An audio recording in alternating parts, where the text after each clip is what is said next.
नमस्कार, आपका बहुत बहुत स्वागत है। मैं हूं आपके साथ वर्षा शर्मा और रुक करेंगे उत्तर प्रदेश की खबरों की ओर। बड़ी खबर है, जहां 2 अगस्त को प्रधानमंत्री नरेंद्र मोदी का वाराणसी का दौरा है। काशी को 2200 करोड़ की सौगात देंगे। पीएम करेंगे 14 परियोजनाओं का लोकार्पण। इसके साथ ही नई परियोजनाओं का भी बता दें कि शिलान्यास करेंगे। 2 घंटे तक काशी में रहेंगे पीएम मोदी। जनसभा में 50,000 की भीड़ संभावित है। पीएम जनसभा से बता दें कि किसान किस्त भी जारी करेंगे और इसके साथ ही बता दें कि दाल मंडी चौड़ीकरण परियोजना भी इसमें शामिल है। कड़ी सुरक्षा की बीच तैयारियां जोरों पर चल रही हैं। सबसे बड़ी खबर है, जहां बता दें कि 2 अगस्त को प्रधानमंत्री नरेंद्र मोदी अपने संसदीय क्षेत्र वाराणसी पहुंचेंगे और इसके साथ ही तमाम तैयारियां की गई हैं। तैयारियों को अंतिम रूप दिया जा रहा है। सुरक्षा के मद्देनजर पुख्ता इंतजाम किए गए हैं। इसके साथ ही बता दें कि प्रधानमंत्री नरेंद्र मोदी परियोजनाओं का लोकार्पण और शिलान्यास भी करेंगे और इसके साथ ही बता दें कि जनसभा को भी संबोधित करेंगे। इस वक्त की बड़ी खबर है, प्रधानमंत्री नरेंद्र मोदी का 2 अगस्त को अपने संसदीय क्षेत्र वाराणसी का दौरा है, जिसके मद्देनजर तमाम व्यवस्था की गई है। सुरक्षा के पुख्ता इंतजाम किए गए हैं। रूट्स को डाइवर्ट किया गया है। इसके साथ ही बता दें कि प्रधानमंत्री नरेंद्र मोदी परियोजना का लोकार्पण और शिलान्यास भी करेंगे और इसके साथ ही तमाम व्यवस्था की गई है और जनसभा को भी संबोधित करेंगे। इसके साथ ही बता दें कि सबकी बड़ी खबर है, जहां प्रधानमंत्री नरेंद्र मोदी का 2 अगस्त को अपने संसदीय क्षेत्र काशी का दौरा है और इसके मद्देनजर तमाम व्यवस्था की गई है। सुरक्षा के पुख्ता इंतजाम किए गए हैं और प्रधानमंत्री नरेंद्र मोदी जनसभा को भी संबोधित करेंगे और इसके साथ ही काशीवासियों को बता दें कि नई परियोजनाओं की सौगात भी मिलेगी।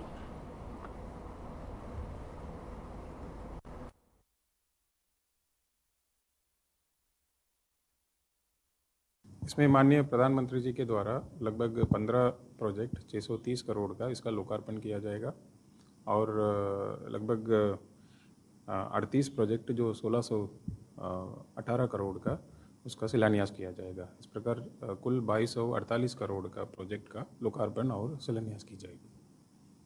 क्या व्यवस्थाएं की बात प्रधानमंत्री जी के आने पर आम पब्लिक के लिए? अब की बार ये बनौली जो क्षेत्र में ये प्रस्तावित है, उस क्षेत्र में इसके पहले कोई जनसभा नहीं हुई है और जो सुरक्षा से संबंधित और अन्य जो तैयारियां हैं, वो सारी तैयारियां जिला प्रशासन लगभग पूरा कर चुके हैं और वहाँ जो और व्यवस्थाएं होनी चाहिए सुरक्षा की दृष्टि से और लोगों के जो आने वाले लोगों के लिए जो मूलभूत सुविधाएं हैं उसकी दृष्टि से वो सारी तैयारियां कर चुके हैं। जो प्रोजेक्ट्स लोकार्पण उसी प्रोजेक्ट्स का जो हैंडओवर की प्रक्रिया है और उनकी स्थिति उसको भी चेक करा लिया गया।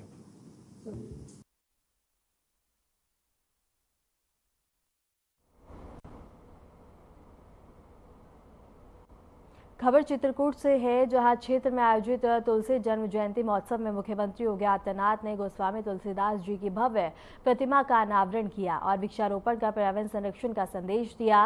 मुख्यमंत्री ने तुलसीदास जी के कुटीर और बता दें कि मंदिर में पूजा अर्चना भी की। कार्यक्रम में भारी संख्या में श्रद्धालु मौजूद रहे। इस कार्यक्रम में मुख्यमंत्री का भव्य तरीके से स्वागत भी किया गया।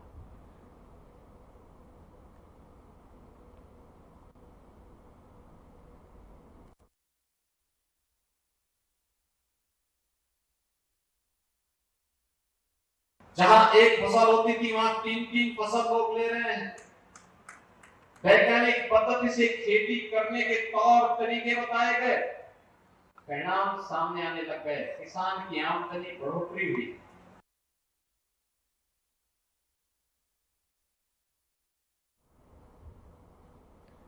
मालेगांव ब्लास्ट केस के फैसले सीएम योगी आदित्यनाथ ने कांग्रेस पर निशाना साधते हुए कहा कि यह फैसला कांग्रेस के असली चेहरे को उजागर करता है। उन्होंने आरोप लगाया कि सत्ता की लालच में कांग्रेस ने करोड़ों सनातनियों की छवि को कलंकित किया। सीएम योगी ने फैसले को सच्चाई की जीत बताया है।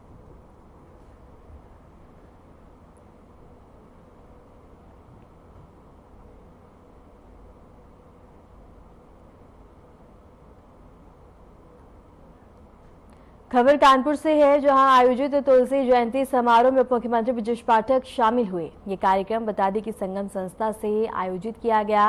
उप मुख्यमंत्री ने गोस्वामी तुलसीदास जी की आध्यात्मिक विरासत को याद करते हुए कहा कि उन्होंने रामचरितमानस से समाज को एक नई दिशा दी है। पाठक ने आयोजन समिति की सराहना करते हुए कहा कि ऐसे कार्यक्रम युवाओं को अपनी संस्कृति और मूल्यों से जोड़ने में अहम भूमिका निभाते हैं।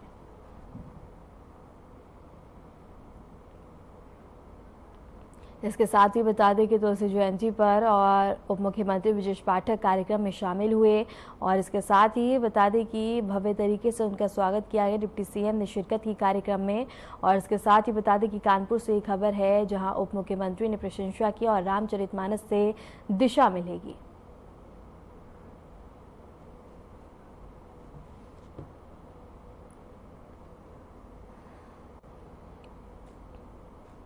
उत्तर प्रदेश में आईपीएस अधिकारियों के तबादले का सिलसिला जारी है। 31 जुलाई को लखनऊ से जारी आदेश के अनुसार 15 अपर पुलिस अधीक्षकों के कार्य क्षेत्रों में बड़ा बदलाव किया गया। राज्य सरकार ने इन अधिकारियों के तबादले के आदेश जारी किए हैं जो तत्काल प्रभाव से लागू माने जा रहे हैं। तबादलों के पीछे प्रशासनिक संतुलन और कानून व्यवस्था को मजबूत करने की मंशा बताई जा रही है।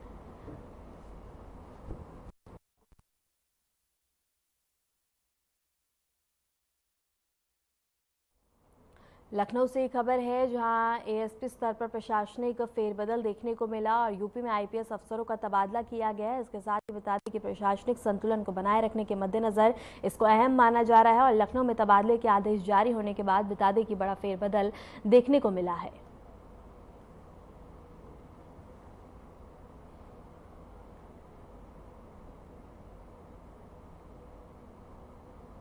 लखनऊ से एक खबर है जहां तबादले के आदेश जारी होने के बाद बता दें कि तबादले की प्रक्रिया देखने को मिली है और इसके साथ ही बता दें कि यूपी में आईपीएस तबादलों का दौर जारी है। 15 अपर पुलिस अधीक्षकों के कार्यक्षेत्र बदले गए हैं। प्रशासनिक संतुलन और कानून व्यवस्था मजबूत करने का उद्देश्य ये तबादला माना जा रहा है।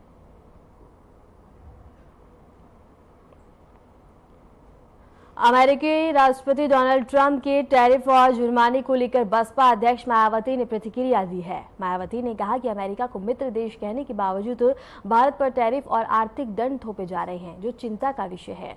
उन्होंने केंद्र सरकार को सलाह देते हुए कहा कि इस चुनौती को आत्मनिर्भरता में बदलने का अवसर माना जाना चाहिए। मायावती ने यह भी कहा कि भारत एक बड़ी जनसंख्या और मेहनतकाश लोगों का देश है और यहाँ की ताकत का इस्तेमाल अब आत्मनिर्भर भारत के लिए किया जाना चाहिए।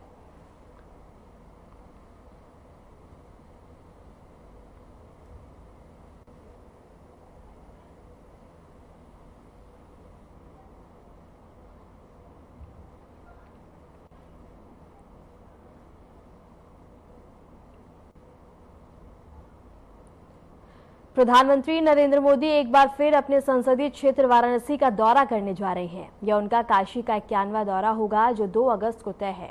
पीएम मोदी इस बार करीब 2200 करोड़ रुपए की परियोजनाओं की सौगात लेकर काशी पहुंचेंगे। सेवापुरी के बनौली से इन परियोजनाओं की शुरुआत होगी और इसके साथ ही प्रधानमंत्री देश भर के 10 करोड़ से अधिक किसानों को पीएम किसान सम्मान निधि की अगली किस्त भी जारी करेंगे। वाराणसी में पीएम मोदी 1618 करोड़ रुपए के 38 प्रोजेक्ट्स का शिलान्यास और 565 करोड़ रुपए के 16 प्रोजेक्ट्स का भी लोकार्पण करेंगे।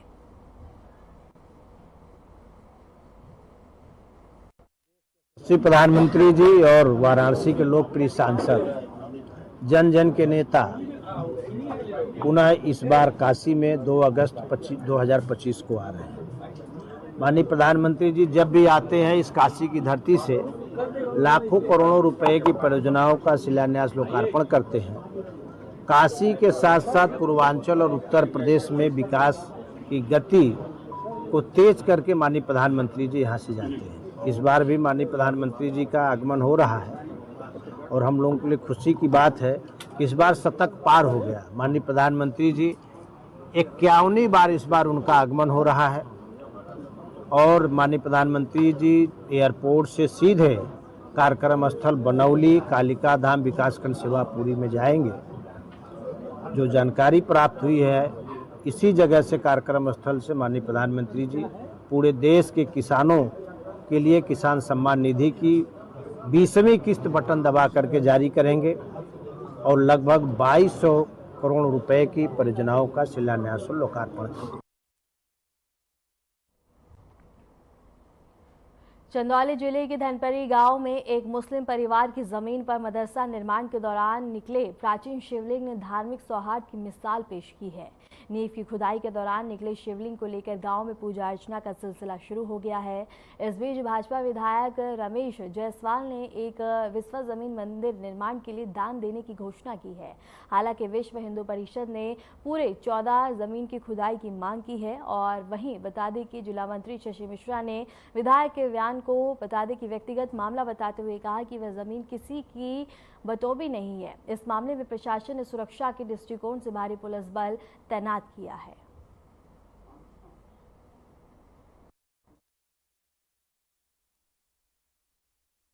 ये धपरी गांव का जो मामला है अपना, जो हमारे काशी विश्वनाथ जो है शिवलिंग के रूप में वहां मिले हैं एक मदरसे की खुदाई में, उसी सिलसिले में हम लोगों ने डीएम को एक पत्र दिया है और उसी सिलसिले में हम लोग कलेक्टेड ऑफिस आए कि अभी किसी नंबर की जमीन की खुदाई जो है किसी अवैध मदरसे के लिए हो रही थी, बिना किसी सूचना के, बिना किसी परमिशन के।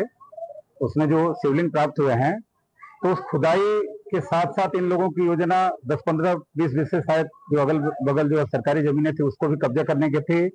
और साथ में बगल में वहां परी माता का मंदिर रहा, ऐसा गांव वाले कहते आ रहे हैं। नीचे ब्रह्म बाबा का मंदिर रहा है, एक कुआं रहा है, वो सारी मिट्टियों से ढके हुए हैं और उस पर अवैध जो है एक इमाम बाड़ा बनाया हुआ है। अयोध्या से खिलाड़ियों के लिए एक खुशखबरी भरी खबर है। जहां बता दें कि डॉक्टर भीमराव अंबेडकर स्टेडियम के प्रस्ताव अयोध्या विकास प्राधिकरण ने शासन को भेज दिया है। इस परियोजना में लगभग 4 करोड़ रुपए की लागत आने का अनुमान है, जो स्टेडियम की पुरानी और जर्जर हालत को ठीक करने में खर्च होंगे। स्टेडियम की बुनियादी संरचना को मजबूत करना, बैठने की व्यवस्था बेहतर बनाना, खेल के मैदान को अपग्रेड करना और खिलाड़ियों के लिए सुविधाएं बढ़ाना शामिल है। ये सुधार कार्य स्थानीय खिलाड़ियों को अत्याधुनिक सुविधाएं प्रदान और खेल गतिविधियों को नई उन्नति देगा। अयोध्या विकास प्राधिकरण के अधिकारियों का कहना है कि यह कदम क्षेत्र के खेल विकास के लिए अत्यंत महत्वपूर्ण है और इससे युवाओं को प्रेरणा मिलेगी। प्राधिकरण ने शासन से शीघ्र अनुमति मिलने की उम्मीद जताई है ताकि कार्य जल्द से जल्द शुरू किया जा सके।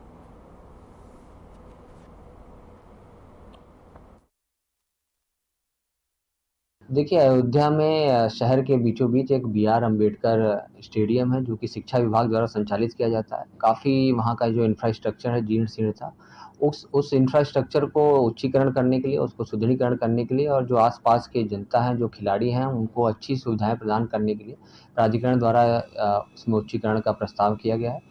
इसके अंतर्गत जो स्विमिंग पूल वहाँ पे संचालित है उसका सुदृढ़ीकरण किया जाना है, वहाँ टॉयलेट वगैरह की पब्लिक एमिनिटीज़ की व्यवस्था की जानी है। साथ ही साथ वहाँ पे जो विद्युतीकरण के कार्य किए जाने हैं, जो बैडमिंटन कोर्ट है उसका उच्चीकरण और सुदृढ़ीकरण किया जा रहा है। साथ ही साथ वहाँ पे जो खो खो और कबड्डी खेलने वाले खिलाड़ी उनके लिए भी शेड की व्यवस्था की जाएगी।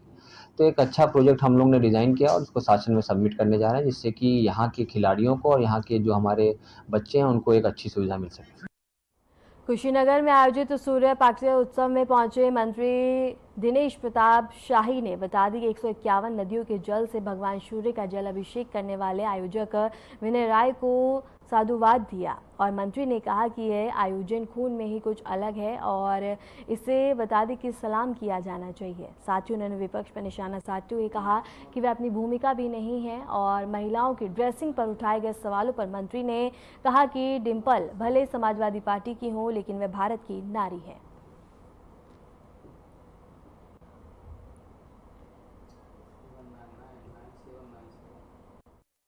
प्राचीन संस्कृति है, इसका हम सब अनुसरण करते आए हैं और आज भी इस पर्व में हम लोग प्रतिभाग करके भगवान सूर्य की आराधना लोक कल्याण के लिए करने आए हैं। मैं उम्मीद करता हूँ ये भारतीय संस्कार संस्कृति का हिस्सा है और इसको हमारी संस्कृति में 11 वर्षों से लगभग विनय राय जी आगे बढ़ा रहे हैं और हम लोग विनय राय जी के समर्थन में उनके साथ खड़े हैं कि ऐसे ही विनय राय जी भारतीय संस्कार संस्कृति के संवर्धन में भूमिका अदा करें और हम लोग उनका समर्थन करें।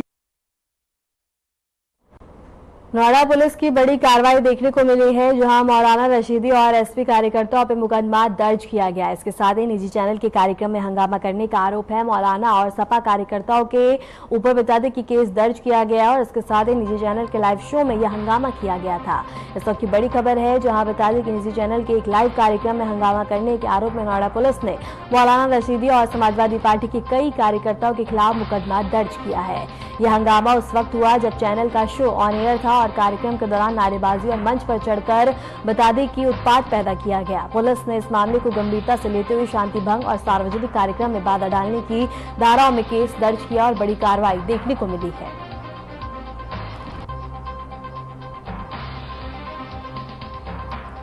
खबर बरेली से है, जहां ड्रोन को लेकर फैली अफवाहों पर डीआईजी ने कड़ा रुख अपनाया है। डीआईजी ने लोगों से अपील की है कि वे अफवाहों और गलत पोस्ट करने से बचें और अन्यथा सख्त कार्रवाई की जाएगी। रेंज में मिली सभी सूचनाएं ड्रोन से संबंधित फर्जी पाई गई हैं और संदिग्ध वस्तु मिलने पर तुरंत पुलिस को सूचना दें। साथ ही ड्रोन उड़ाने वालों को भी सत्यापन किया जा रहा है ताकि सुरक्षा सुनिश्चित की जा सके।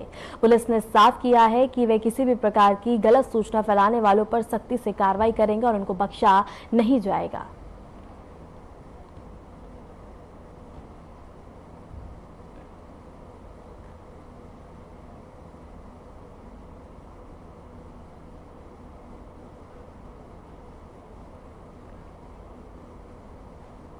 खबर नोएडा से है, जहां सेक्टर 24 थाना क्षेत्र में एक छात्रा का स्कूल के सामने से अपहरण हो गया, जो सीसीटीवी में कैद हो गया। पुलिस ने कार्रवाई करते हुए कुछ ही घंटों में आरोपी को गिरफ्तार कर लिया है। पुलिस आरोपी को बता दें कि गोलचक्कर के पास से गिरफ्तार किया गया और छात्रों को सुरक्षित बरामद किया गया। आरोपी के कब्जे से कार भी बरामद हुई है और पुलिस ने आरोपी को जेल भेजकर कार्रवाई शुरू कर दी है।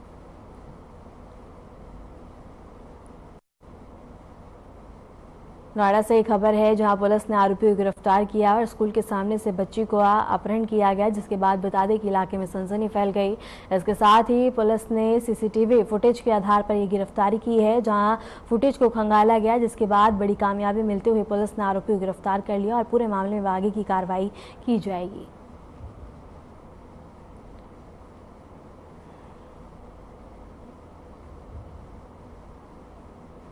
खबर एटा से है, जहां थाना पिलवा पुलिस और स्वाट और इंटेलिजेंस टीम की संयुक्त कार्रवाई में हाईवे लूटकांड का खुलासा हुआ है। नेशनल हाईवे 34 पर महिला से हुई लूटपाट की वारदात के महज 48 घंटे के भीतर पुलिस ने 3 आरोपियों को गिरफ्तार कर लिया है। बड़ा गांव ओवरब्रिज के पास हुई लूट में पकड़े गए आरोपियों में नितिन यादव, पंचम ठाकुर उर्फ अभी और सत्यम प्रजापति शामिल हैं। ये सभी नई उम्र के युवक हैं जो हाल ही में अपराध की दुनिया में सक्रिय हुए थे। शौक पूरे करने के लिए युवक मिलकर लूट और चोरी की घटनाओं का अंजाम देते थे। पुलिस ने आरोपी के पास से 15 मोबाइल फोन और इसके साथ 4200 रुपए नगद और 2 जोड़ी पायल और एक काली अपाची बाइक भी बरामद की है, जो लूट में इस्तेमाल की गई थी। एसपी के निर्देश और एएसपी के पर्यवेक्षण में की गई इस कार्रवाई को पुलिस की बड़ी सफलता माना जा रहा है।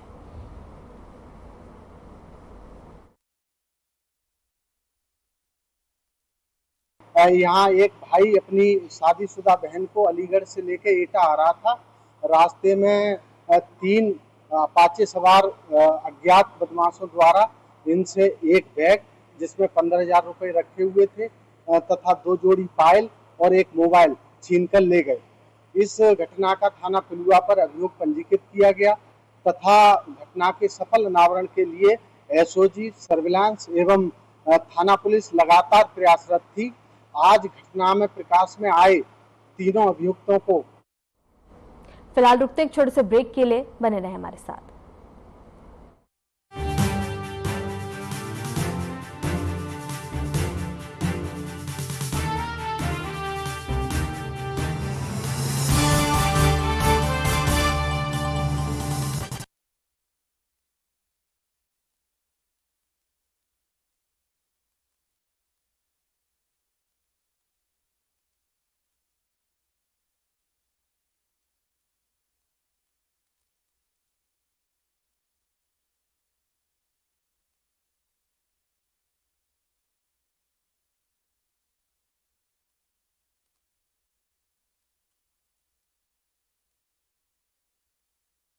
नवाचारी और नवोन्मेषी शिक्षा व्यवस्था से युवाओं की आशाओं को नई उड़ान दे रहा है नया उत्तर प्रदेश। ग्रामीण परिवेश हो या फिर नगरीय क्षेत्र, गुणवत्ता युक्त शिक्षा बनी है नए उत्तर प्रदेश की पहचान। स्कूल चलो अभियान और शारदा प्रोग्राम जैसे अभिनव प्रयासों से ड्रॉप आउट दर में आई है उल्लेखनीय गिरावट। ऑपरेशन कायाकल्प और टैबलेट वितरण जैसे कदमों से डिजिटल शिक्षा को मिले हैं नए आयाम। बेसिक शिक्षा से हायर एजुकेशन तक शिक्षा में उठाए गए अभूतपूर्व कदमों से हुआ है एजुकेशन का ट्रांसफॉर्मेशन। अंत्योदय और बिना किसी भेदभाव के सबको समान शिक्षा का अधिकार बना है युवाओं के उज्जवल भविष्य का आधार। वर्ष 2017 के बाद डबल इंजन सरकार के अभिनव प्रयासों ने नए उत्तर प्रदेश की शिक्षा व्यवस्था में किया है युगांतकारी ट्रांसफॉर्मेशन। समान शिक्षा का अधिकार, डबल इंजन सरकार।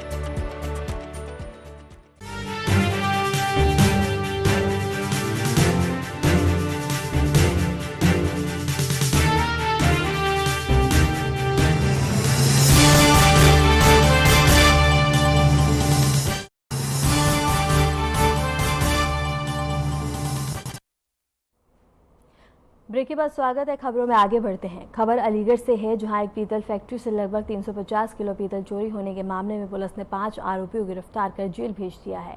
आरोपी विभिन्न जिलों के रहने वाले हैं और उनका आपराधिक रिकॉर्ड भी है। पुलिस ने चोरी का पर्दाफाश करते हुए आरोपी के पास से बता दें कि 45 किलो पीतल, एक मोटरसाइकिल और एक स्कूटी बरामद की है और सभी आरोपियों के खिलाफ संगीन धाराओं में केस दर्ज किया गया है।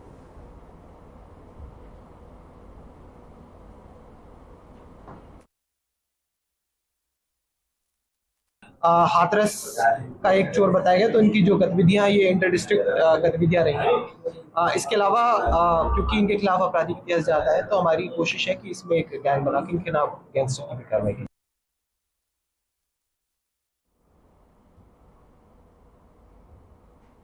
मैनपुरी के भोगांव क्षेत्र से एक खबर सामने आई है, जहां खुलेआम तमंचा लेकर युवक ने लोगों में दहशत फैला दी। इस घटना का वीडियो सोशल मीडिया पर अब तेजी से वायरल होने के बाद पुलिस भी सक्रिय हो गई।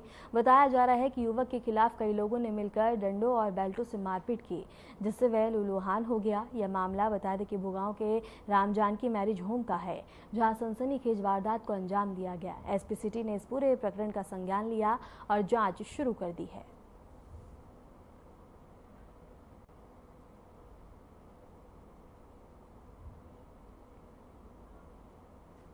खबर औरैया से है, जहां यमुना नदी का जलस्तर लगातार बढ़ने से बता दें कि मार्ग पूरी तरह बंद हो गया है। पुलिस ने बैरिकेडिंग लगाकर रास्ता सील कर दिया है। अयाना पुलिस क्षेत्र में पेट्रोलिंग कर लोगों को बाढ़ प्रभावित इलाके में न जाने की चेतावनी दे रही है और जनता में सुरक्षा के लिए सावधानी बरतने की अपील की गई है।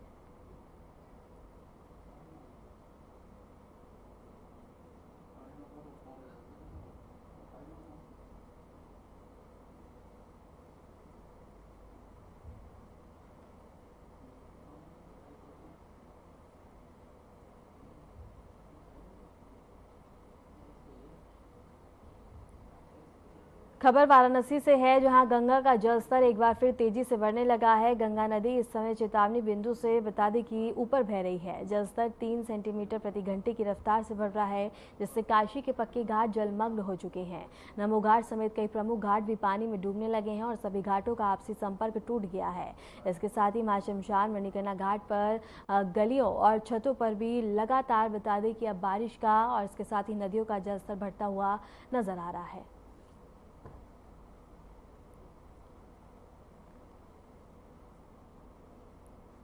उत्तर प्रदेश के अयोध्या जिले में लगातार हो रही भारी बारिश के चलते सरयू नदी का जलस्तर तेजी से बढ़ रहा है। नदी के बढ़ते बहाव ने प्रशासन और स्थानीय लोगों की चिंता बढ़ा दी है। सरयू के तटवर्ती इलाके और विशेषकर गुप्तार घाट से एक वीडियो सामने आया, जिसमें पानी का स्तर सामान्य से ऊपर जाता दिखाई दे रहा है और प्रशासन की ओर सतर्कता बरती जा रही है और नदी के किनारे रहने वाले लोगों को अलर्ट कर दिया गया है और तटवर्ती क्षेत्रों में निगरानी बढ़ा दी गई है। राहत और बचाव टीमों को भी तैयार रहने के निर्देश दिए हैं। अगर वर्षा का सिलसिला इसी तरह जारी रहा तो स्थिति और भी गंभीर हो सकती है।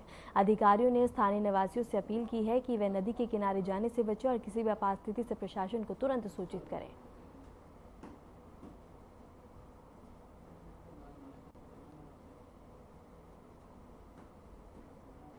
खबर आगरा से है, जहां चंबल नदी का जलस्तर अब तेजी से बढ़ता हुआ नजर आ रहा है। इसके साथ ही नदी का जलस्तर 133 मीटर तक पहुंच चुका है, जिसका सबसे ज्यादा असर उमरेठा पूरा गांव में देखने को मिल रहा है, जहां करीब बता दें कि ज्यादा से ज्यादा पानी घुसता हुआ नजर आ रहा है।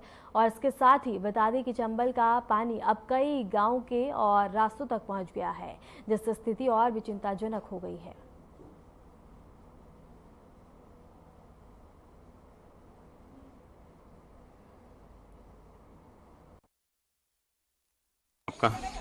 पप्पू पारा सर। कौन सा गांव है ये? उमरेठापुरा।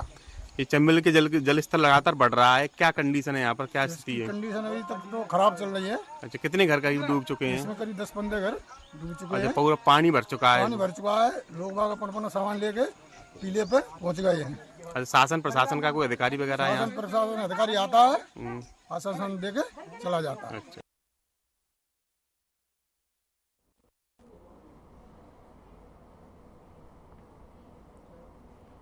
फिलहाल के लिए उत्तर प्रदेश की खबरों में इतना ही। नमस्कार।